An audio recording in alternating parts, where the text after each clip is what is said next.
Even when you feel low, you can still go. Even when you feel slow, you can still go. Even when the...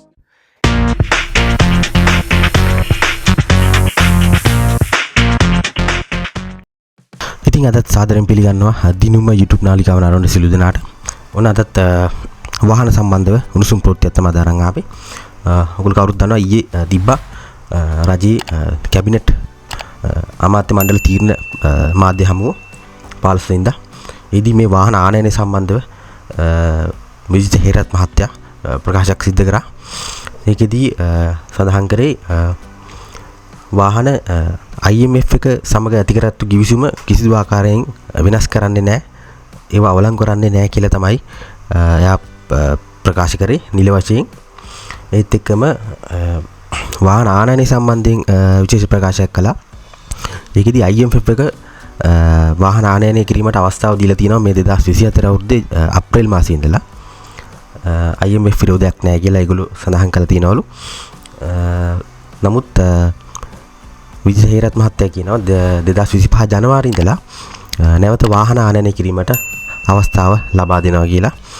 ඊයේ ඕගලන්ට cabinet මාධ්‍ය හමුවේ රජයේ ප්‍රවෘත්තිවලත් ගියා ඒ ප්‍රකාශය. ඒත් එක්කම වැඩිදුරටත් ප්‍රකාශ කළා තීරුබදු සහන සහිත වාහන ආනයනය කිරීමට ආණ්ඩුව කටයුතු කර නොමැති බව කැබිනට් ප්‍රකාශක අමාත්‍ය විජිත හේරත් පවසලා තියෙනවා.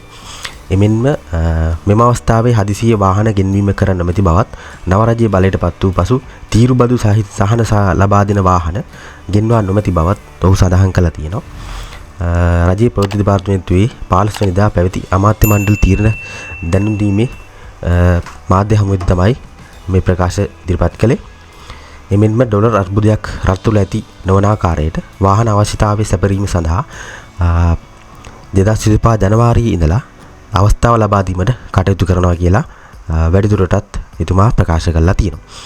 ඉතින් ඔන්න ඔය විදිහට තමයි දැන් වාහන ආනයනය සම්බන්ධ ක්‍රියාවලිය ඉස්සරහට සිද්ධ වෙන්නේ.